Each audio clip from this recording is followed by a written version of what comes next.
Welcome to the Counter Narrative Podcast, a show designed to change the way we talk and think about education.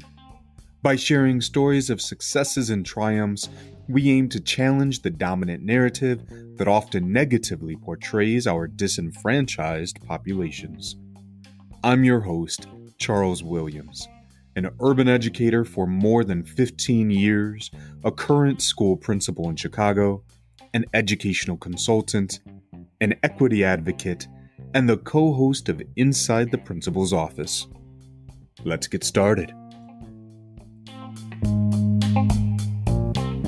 Hello and welcome back to another episode of the Counter Narrative Podcast. Super excited to have an amazing guest on with me today.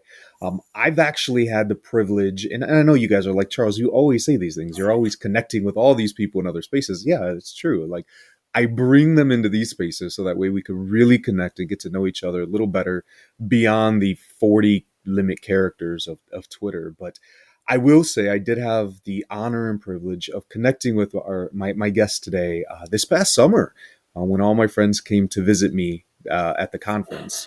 I say they came to visit me. They actually came for a conference, but they were in my hometown. So I got to connect with a bunch of people, and it was an amazing experience. And so today we have on the amazing Jillian DuBois. I always like to say that. Thank you. It sounds so fancy. So Jillian, how are you doing today? I'm great. And yes, we did all show up in your hometown and celebrate with you. That was awesome. It was like having one big party. There were so many of us there. Yeah. I mean, it was fun and friendly, and it was just really cool. It's like, it felt like we were all like just best friends coming together. Like a lot of us had never, ever met before. So yeah, you know, what I really liked, it was, you know, there's groups of us from different, I guess, like crews or cliques or organizations or whatever you want to call it. But we were able to all get together to connect and, like you said, like just spend some time. And it was strange, even though we've never met in person, it felt like we knew each other. Yeah. Yeah. And that's what's so hard to explain to somebody, that like, what do you mean you have all these friends on Twitter and social media? And it's like, no, you don't get it. Like, it's not just a, tweet back and forth. It's we get into each other's lives. I mean, we're a part of each other's, systems and processes. It's not just a, hey, how you doing kind of thing. Let's check in a text. So It's much more than that. And speaking of, I want to just take a quick moment to say thank you. I know the other day I was going through some struggles, and the messages that poured in, I was like, oh my goodness, guys, like I just shot out a little tweet as frustration. And so I just want to say thank you to those who are listening, who were supportive there. But Jill, before we jump into this episode, I want to say, I want to ask you, the listeners are like, all right, so Charles, you got to meet this person, you know her, that's great, but maybe we don't. So if you wouldn't mind just sharing a little bit about yourself, who you are, what you do in education, maybe your journey, and of course, my favorite part, something interesting about yourself. Oh, okay. Well, I am Jillian, and I am a second grade educator in Clearwater, Florida. So long, long way down from the south of you. But I have been in education for about 21 years. And I truly, it has just changed my life. I entered education, I guess I would say, like as an older adult. So it was not my first passion, my first career choice, but it definitely evolved and transformed into something that I'm just incredibly having a fun time with, especially right now. So, so educator, and an author, an illustrator, publisher, recent publisher. And I like to say I'm just an ordinary person that gets to spend time doing extraordinary things with extraordinary people. So, yeah. I like that. An ordinary person doing extraordinary things with extraordinary people. That's it. I like that. That's it. I like that. So, Joe, I do have a question. Is there something interesting about you that we may not know? Something interesting about me. Well, I will say that I grew up in Dallas, Texas. So I've lived in Florida for 30 years, but I grew up in Dallas, Texas on a farm, raising cows and catfish and ended up, yeah, I mowed my own 35-acre yard. And with my family, we used to sit up on the top of our roof of our house and watch tornadoes go by in the farmland. And, just one of those things. It's like I'm a kind of a city girl now, but I grew up a country girl, and I think I still am at heart. But yeah. Okay.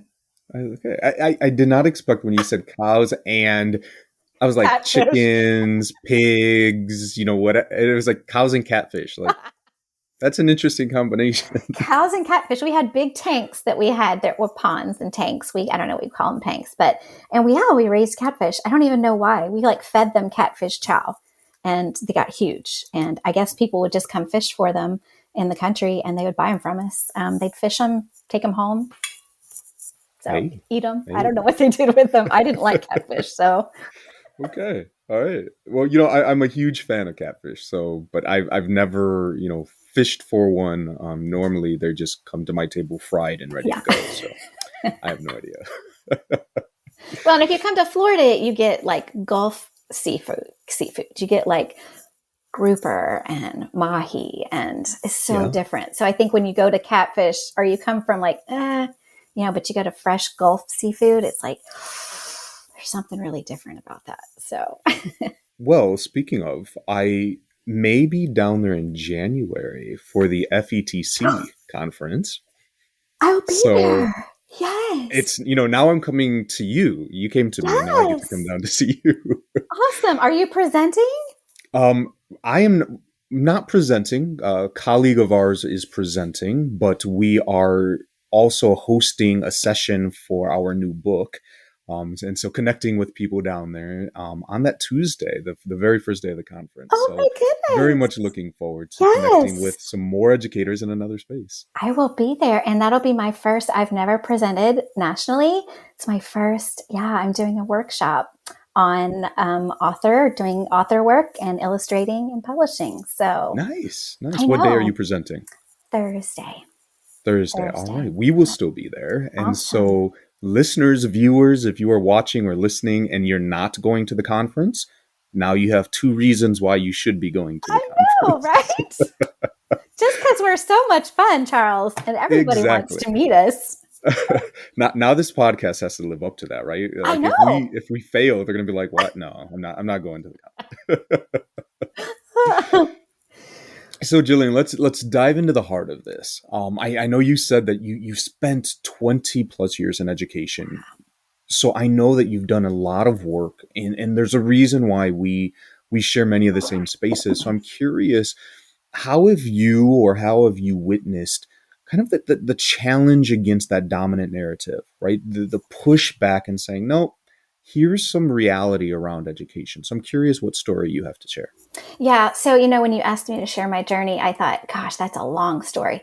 So I'm going to, just kind of like condense it really quick. But when I started in education, that was not my major in college. I did not graduate with an education degree, graduated with a totally different degree. But at that time in Florida, they were in desperate need of teachers. So they had a transition to teaching program, super simple. You take 15 hours at the local community college, and boom, boom, here you are. You are now a certified professional educator. So, which is great in theory, right? Because they needed it. We got 15 hours worth of prep, and that was definitely not enough, because for somebody like me, I'm like, I really am a visual, hands-on, get me in a classroom, let me, follow you and do what you want me to, do. What can I help you with? But then you're thrown into this whole arena by yourself, and you don't know what the heck you're doing. And I remember that 21 years ago, it was like, okay, well, here's what I need to do. I need to be that teacher. Everybody sit down, sit at your desk, okay, get out your paper, get out your textbook. Let's go step by step, lesson by lesson, and write everything down that we're supposed to. And back then it was just overhead projectors. We didn't have technology. So it was just a lot of me being the authoritarian and them being the followers. And it was hard. I will never forget how discouraging it was and how burned out I got so quickly.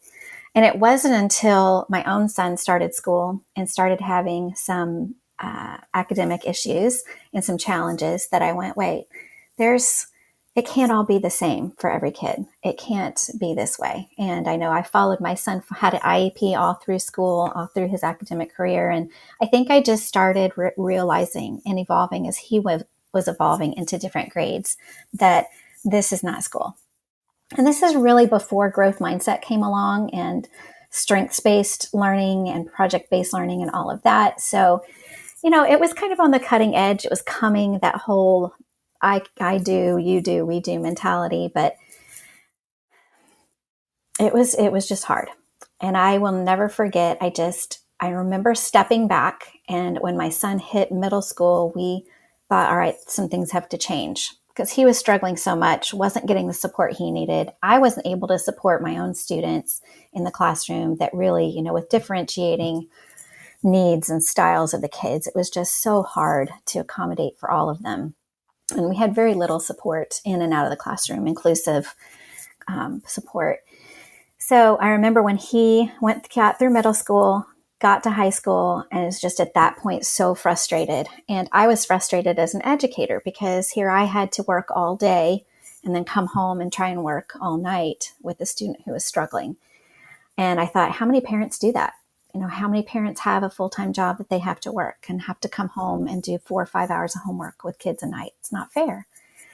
So I remember thinking, all right, something's got to give. And my husband and I finally said, you know what? I think we just take a step back and we homeschool. And I was like, whoa, whoa, whoa, what?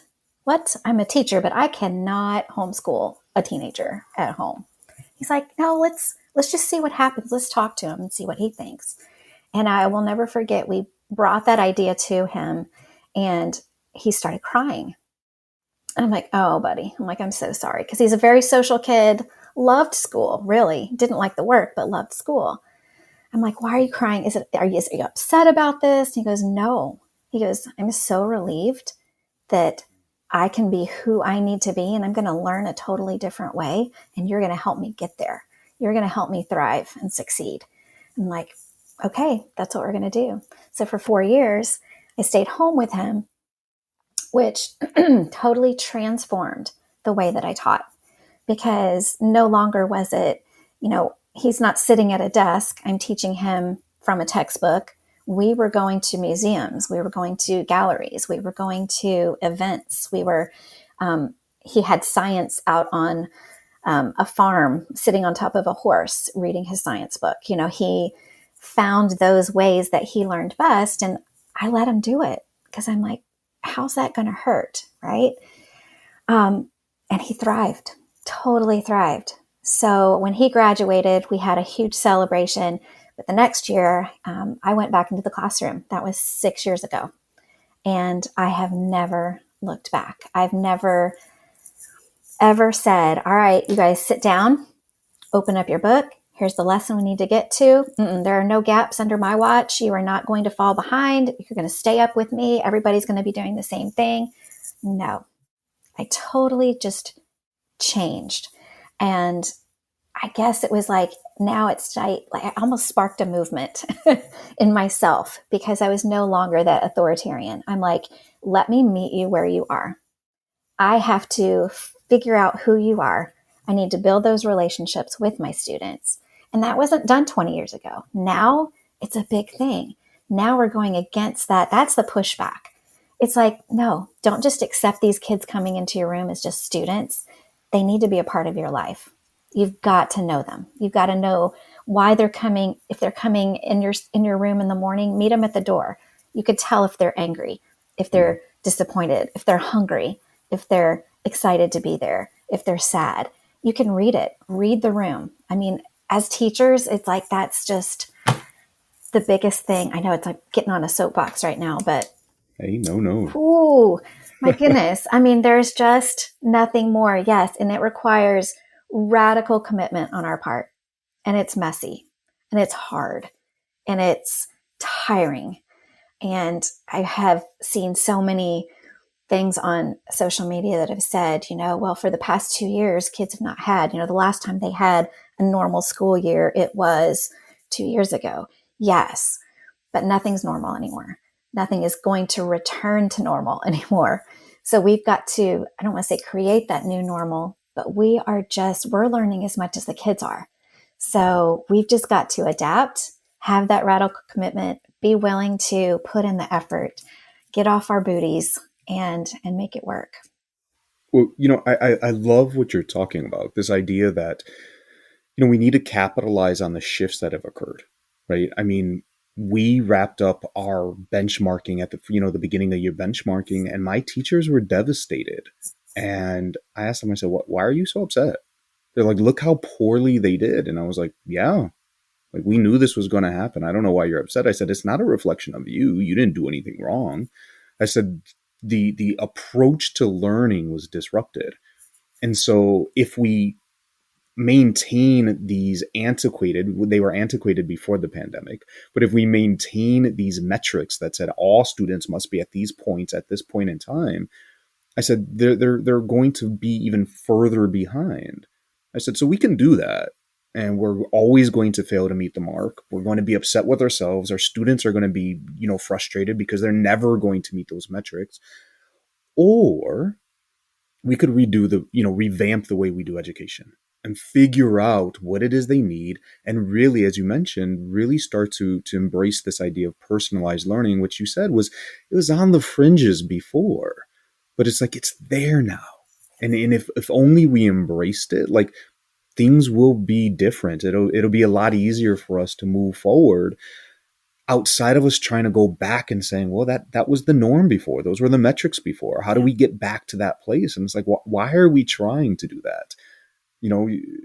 Already we've only been in school now, I think 5 weeks, and they were already at that point, right? They were frustrated thinking, how are we going to get there? And I said, let's change how we're doing things. And so I love that you've taken this personalized approach that you got to do with your child during that homeschooling experience. And so I'm curious if you could share a few of those, right? It's different when you have a child versus a classroom. So I'm curious, what are some of the ways that you were able to branch that into your classroom and give your class of 20, 30 students very similar experiences? Kind of exactly that same way, just kind of figuring out, what their learning styles are, what their needs are. I started out by actually the most interesting experiment I do at the beginning of the year is to announce to them and to explain to them we have flexible seating. And they're like, what is that? And, we have wobble stools for students. I don't have many chairs. We've got all desks, but if they want to sit on the floor with a clipboard, they can. I have a wagon in my room. They can sit on a pillow in the wagon. I've got cushions and rocking chairs. And I make my environment structured to where it's like a home, where it's a safe space that they can move around and work where they need to move, and do their best work where they can.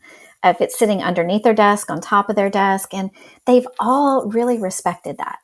So when I announced that, they were like, oh, that's really cool. And they're 7 and 8-year-olds, right? And you just kind of would think so many people would go, how would you even do that with 24, 7 and 8-year-olds? It's like, but you empower them and give them the capability to make those choices of where they're going to learn best and how they're going to maximize their time and their energy. It works. So, I have one little girl, I have this little desk in my room and it has a little cove. That's her place. Like she goes underneath my desk. Even if I'm sitting at the desk, she'll crawl underneath there and sit under there beside my feet and do all her work. Doesn't talk, gets things done, puts her headphones on, and it's beautiful. It's a beautiful thing. And all the kids respect that that's kind of her space. Nobody ever fights to get there. Sometimes the kids will run to get to different places. But that, they sign a contract at the beginning of the year. So that kind of sets the stage for that. And then I have the opportunity, I hardly ever sit, but I just always am kind of like roaming around, kind of gauging where they are. Are they working well in their spot with what they're doing? And diversifying not just the instruction, because I don't take a lot of time for instruction. I take 10 minutes to do a basic lesson. I have a sand timer. I don't even use a computer timer. I want them to see this is an old-fashioned sand timer. You can watch it if you want. It's got 10 minutes on it. When I get to the end, if I go too far, hey, just give me like a thumbs up. You're done, Mrs. DuBois. So just little things like that to keep them accountable, to pay attention and to keep me accountable and learning just where they are. I know some kids that, okay, I need to modify a little bit for you. Maybe you only do the even problems. Okay. And you're already done. You're a fast finisher. Have you ever tried to do Sudokus? And they're like, what? I showed 2 kids how to do, Sudokus this week, and they're like, whoa, this is so much fun. So you have kids that are, you know, down here, but up here, and you just pay attention to what their needs are, meeting them where they are. And I don't hardly ever hear, I was talking last night about busting that I'm bored syndrome, right? If they're bored, they're not engaged. Because if they're engaged in the classroom, curiosity is the cure for boredom. So keep them curious. They won't be bored. Keep them going. It's a constant battle, or just let them kind of. Some kids work slow, some kids work fast, and it's always been I don't know. That's the temperature we always take as a teacher, is knowing those ups and downs. There were some nuggets there, right? That if they're bored, they're not engaged, right? Mm-hmm. And if they're bored, they're not curious, right? So keep them curious, and that'll fix things. I just heard a few students of mine telling me last week, Miss Williams, I'm bored in that class. I'm like, why are you bored? Well, I don't like it. I said, well, have you told the teacher? Like, have you given them ideas about like how you would like to learn it? And they just looked at me like, can I do that? Like, yeah, why not?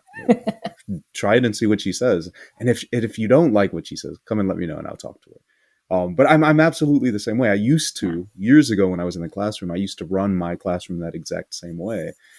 And I want to say this because as you were talking about flexible seating and the headphones, and people are like, oh, we're not preparing them for the real world, right? That's not my old man voice. Like my daughter was just telling me she's been working from home since the beginning of the pandemic, but her job, they're trying to get them to come back. And this is my middle daughter. And my wife and I were always so jealous because she's like, yeah, they're moving us into this new building and we've got these like flexible work areas where I can work at my desk, or I could take my laptop and I could go work over here. Or I could go up to the rooftop, and work on the rooftop, and I'm just like, yeah, right. That is how we as humans function. We're not designed to sit at a desk behind a cubicle and just punch away. And if that's what we're trying to get away from, like, it's the same thing that we're doing with our students. We're not there. It's not a one size fits all. Maybe that desk and that cubicle works for a student. And if it does, great. That's your space. But if I want to sit on the floor underneath my teacher's desk with my headphones on and rock it out, then why am I going to bother you, make you sit in a seat just for compliance? And then you're not even getting anything done and no learning is happening. Like, what is more important? It makes us wonder about some of our approaches to education. Like, what are we really concerned about? What are we really prioritizing? Yeah. Oh my gosh, definitely. And that's, when I saw my son being able to read his science book on top of a horse and absorbed more, content and mastered more content doing that than, you know, writing a term paper about a subject. Honestly, every child is so different, and we know that, and it's hard though, because we're all, as educators and leaders, we're not all on that same page. So we don't have that same view and that same narrative and that same, how are we going to push back and rage against the machine kind of thing, because we're not being rebels. We're just being innovators, and we're trying to just find out what is going to work for this new generation. They're going to graduate and go to work in places they're not cubicles, they're warehouses. And they may, like your daughter, they may, stand at a standing desk. They may not have a desk. They may come in on a skateboard and, sit on a bench for the day and do their work. Every place now is so different and, diverse. You never know. So I think we are preparing them. Yeah. No, I absolutely agree. And I really think that in many of these cases, we as schools, we're supposed to be preparing them for those jobs. And yet we are falling behind the innovation that's taking place in these workspaces. I mean, could you imagine seeing a workspace, a school like that, that's just open, right? Like you Yeah. can come in this, it's just a working space classroom, or, allowing students to say, hey, you know what, I'm really feeling math energized today. I'm really going to be focusing on my math content today, right? And I'll get to the essay tomorrow. Like just making those choices. And as you said, empowering students to be able to navigate those spaces. Again, it's not about compliance. It's about empowering students to own their own educational experience. And then just maybe they're not going to be so bored. Yeah. And some of them get it. Some of them know how to, empower themselves, and then you've got some that you need to guide, and you need to help scaffold and model for them what that looks like. But I know it's nice kind of to have those that can take it and run with it.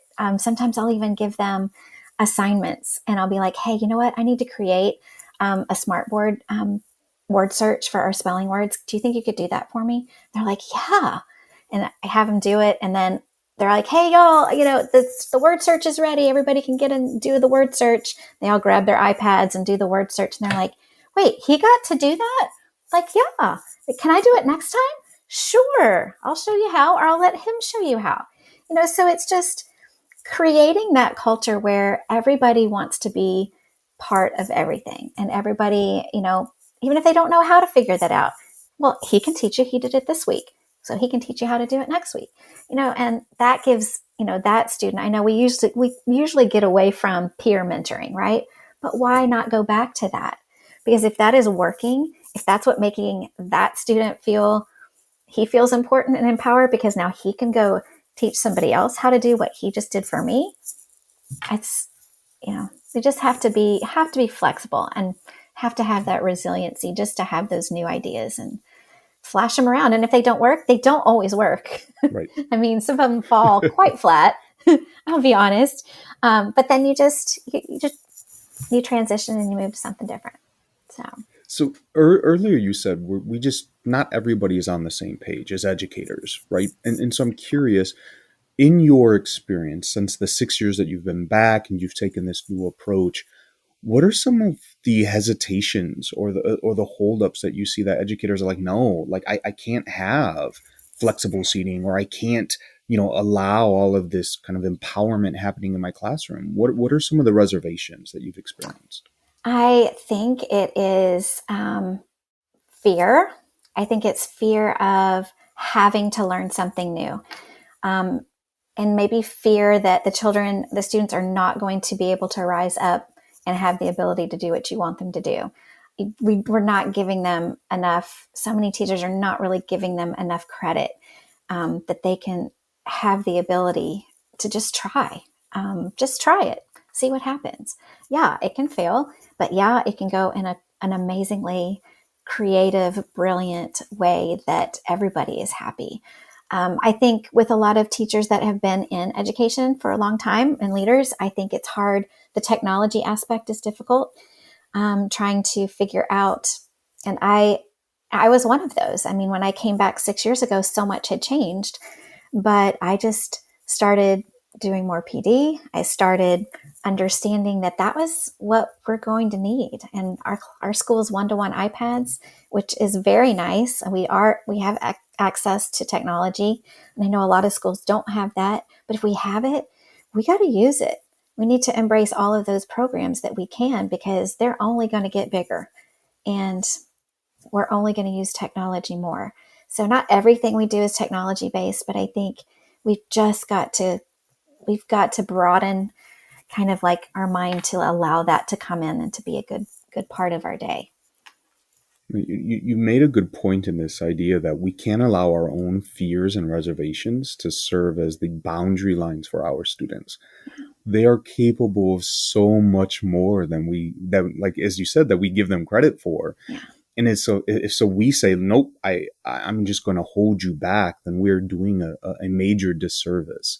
When we step back and allow them to shine, a majority of the time they're going to impress us by coming up with things that we never imagined.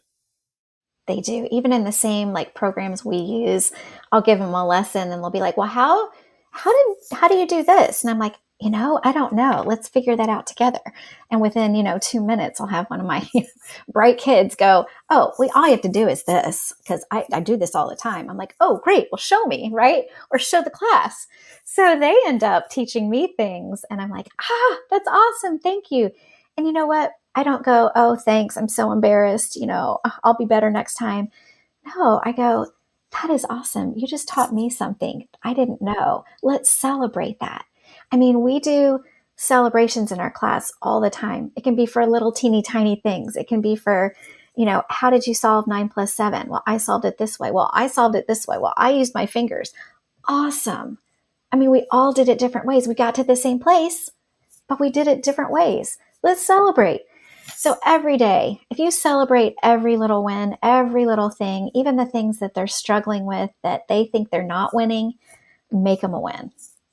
I mean, it's not like everybody gets a trophy or anything, but it's when they feel that confidence and that self-esteem, they'll keep coming back. Absolutely. I remember working on a project with my students. We were reading a novel, and most of my students were, the end project was very similar. And I remember we got to a student, and she said, I don't want to go, Mr. Williams. And I said, why don't you want to go? She said, I did the project wrong. So what do you mean? She said, I've been watching everybody go up and present, and I don't have anything anywhere near what they have. And I said, well, I tell you what, just go. And if you don't like it, we could always do it again. And when she went up there and she presented, she identified a theme embedded in this novel that I hadn't even considered, that we didn't even touch upon. And she said, well, I noticed these elements, and like she was explaining it, and we're like, wow. I said, no, that's exactly what I wanted you all to do. I said, no, all of you, look at what she did. Like, that's what we wanted. Like, most of you went surface level, very superficial, but she dove in and really expressed her understanding of this text. And I was like, that is what we need. And you're absolutely right. Celebrating those wins and allowing students, to kind of step out there. Right. And I think had I not challenged her, had I not said, no, I need you to go, right? She would have been okay not presenting, thinking, I should have followed the pack. Instead, when she presented, now all the other kids are like, "Oh, can I redo mine?" Like, yeah. And so now we're stepping up that level, and it wasn't. I didn't have to fail everybody. I didn't have to, yell at them. Like, it just came naturally from the students leading one another. And you're absolutely right. If we get away from this authoritarian, as you talked about in the beginning, to Yeah. facilitator, like learning is going to happen. We just have to make sure that we're curating the experiences and facilitating that learning, and watch the amazingness, right? The what did you say earlier? I lost the word. You said it. The extraordinary happen. There Yeah. we go. Watch Yeah. the extraordinary happen. And let them have the redos. I mean, if they say, "Hey, oh man, I wish I would have done it that way. Maybe can I do mine over?" Absolutely. Do it over. I mean, make it what you want to make it. Now that you've seen another perspective, change your thinking, right? And I mean, I love doing that with kids because it's not a one and done. It's like, nope, this is your grade. No, yeah, change it. Well, but I won't be able to get it done until next week. Fine. Show me what you got next week. We'll talk about it. It's just, I don't know. It's just a really neat thing when you can give those opportunities for them to unlock their potential and just to realize who they are. And they're not meant to just be, a number and you're checking them off on a box. There's so much more. So much more. Yeah. So much more. Yeah. And so, Joe, I want to say thank you. It's been an amazing conversation. I can't believe that it's already been like over a half an hour here. My Uh, goodness. time is flying. I know. Um, so as we begin to wrap this up, I'm sure that educators who are listening, people who are listening, if you could give them a tip. I know you talked earlier about celebrating those small wins. If I'm an educator saying, look, I want to do this, but I am afraid of letting go, right? I was raised under this compliance Mhm. umbrella and I really don't know any different. If you could give somebody one tip, one piece of advice to embracing this different approach to education, what would that be? Goodness, I think it would be just to let go.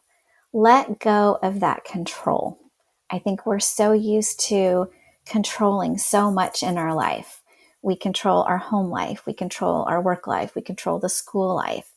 But if we just release it just a little bit and realize that it is not us that's in control, let them have a little bit of that control and give it to them. Yeah, it's hard. And if it's just one little thing at a time, make it happen, because you'll gradually kind of make that distance get a little bit further.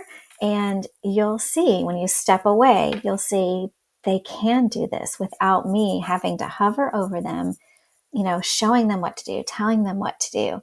Um, just step back. I love it. I love the advice. Early on in my principal career, I remember asking a teacher, like, "Hey, who controls the students in your classroom?" And the teacher said, "I do." It's like, you're in for a long year. Yep. like you no, you're not. And so, right, as educators, we could either choose to say, "I am going to challenge and battle for that control," and this back and forth that's going to exist, because the reality is we have no control over anybody else, Yeah. right? Or we could say, you know what, you are in absolute control of your learning, and I'm going to serve as a guide and a facilitator to make sure you get to where you need to be, right? And I think when we embrace that as our own roles, our students aren't going to fight back, because it's like, how do you fight Yeah. back against just helping me? You're not pushing me, you're not forcing me, you're not, like, there's nothing to fight back against. It's like, oh, you want to go that way? Like, all right, cool, there's our destination, let me show you how to get there, Yeah. right? Like, I'm just going to navigate you there. It's really hard to push back against that. Yeah. I love that. I always tell my students, I'm like, ask me why, right? Question me. If I'm saying something and you want to know why, or you want to know a reason behind it or a purpose behind it, ask me. I'm going to tell you, or I'm going to ask you questions to try and figure out for yourself. So, yeah, we just have to give them the credit. Yeah, let go of that control, because I tell you what, we control everything else in our lives. Let's just let go of one little thing. That's true. That is true. Jillian, it's been amazing connecting with you again.